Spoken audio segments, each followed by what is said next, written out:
This other news this morning, a new report just released moments ago by the Anti-Defamation League puts a spotlight on a disturbing trend in American politics. The report has found there are more than 100 candidates running who hold extremist views, associate with extremists, and or spread dangerous conspiracy theories. Dozens of those candidates have close ties to white supremacist and hate groups such as the Proud Boys and the Oath Keepers.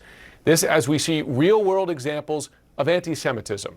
Police in San Francisco and South Florida are investigating anti-Semitic flyers, those you see there, tied to and attacking coronavirus measures that have shown up in both areas. Joining me now to discuss is Jonathan Greenblatt. He's the CEO and director of the Anti-Defamation League. He's also the author of It Could Happen Here, Why America is Tipping from Hate to the Unthinkable.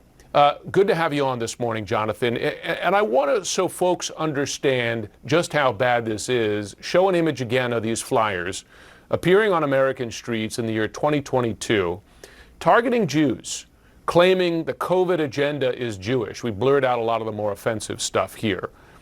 How significant is this in your view? How worrisome? Well, Jim, it's very worrisome. Consider the fact that we're already living in a moment where we've seen a remarkable rise in anti-Semitic incidents. We have about double the number of acts of harassment, vandalism, and violence today than we did just a few years ago.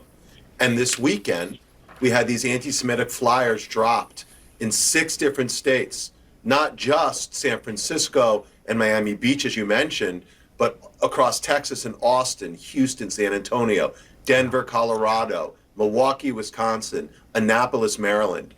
There's a particular nasty white supremacist group that's been coordinating these leafleting through Gab and through their own sort of platforms and Telegram.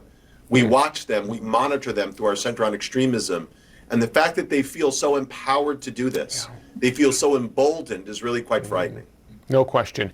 So you talk a lot in this report about the number of candidates embracing QAnon and other theories. Now, folks often mistakenly, I think, will think of QAnon as just kind of wackadoodle, but out there. The trouble is, as your report finds, one of the many troubles, is that many of these candidates who espouse QAnon have direct ties to white supremacist and extremist groups that have been accused of, guilty of acts of violence in the past. Explain that connection. Oh, yes. So this report, I think, is really very important. You know, the ADL Center on Extremism has been tracking extremists of all variety across the spectrum for decades. We've never seen a moment like this, Jim. We've tracked now a list that's expanding on a daily basis. Over 100 candidates running for office across 32 states who have explicit extremist ties to groups like the Oath Keepers, the Proud Boys, the 3%ers, ex-KKK, ex-neo-Nazi. You know, so you've got a melange of really malevolent actors, and they're running for Congress, for state office, they're running for Secretary of State so that they can influence the ability of elections to be implemented effectively in the years ahead. A sad fact is that you and we have seen these views bubble up to the national level, to sitting lawmakers, Republican lawmakers predominantly.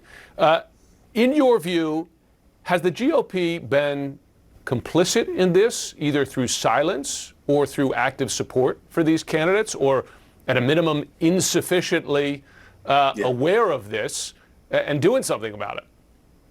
Well, there is no question that neither side of the spectrum is exempt from intolerance. You can hear crazy anti-vaxxer, Holocaust historicism from Robert RFK Jr. this past weekend, or Naomi Wolf. But to your question, yes, I mean, when people like Boebert and Marjorie Taylor Greene and Paul Gosar sit in the well of the House under the banner of the GOP and espouse very kind of evil ideas about QAnon, making ugly comparisons to the Holocaust, and just literally we're in a moment where that silence, a conspiracy of silence, has allowed conspiracy-minded people to infect the public conversation, Jim. Yeah, infected and frankly at times seed violence. That's the concern.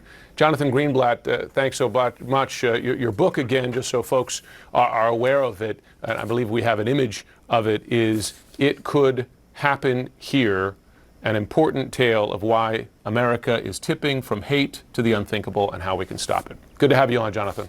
Thanks, Jim.